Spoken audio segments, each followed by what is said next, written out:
সালামু আলাইকুম এভরিওয়ান, আশা করি আপনারা সবাই ভালো আছেন। আল্লাহর রহমতে আমিও ভালো আছি। আজকে কোথায় খেলতে গেলাম এবং হারলাম নাকি জিতলাম তা শুনতে এবং জানতে সম্পূর্ণ ভিডিও কন্টিনিউ করতে থাকুন। আজকে রওনা দিয়ে দিলাম নওগাঁ মহাদেবপুরের উদ্দেশ্যে।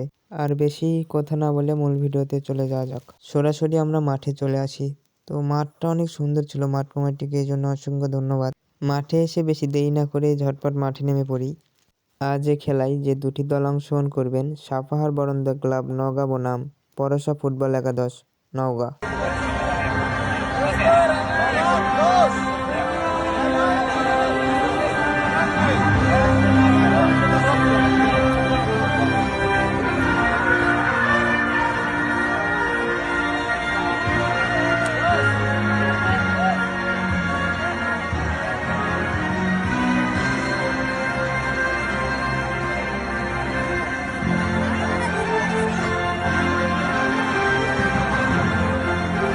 আর আজকে এই খেলায় জিতে গেছে সাপাহার বরন্দ ক্লাব নওগাঁ 3-1 গোলে।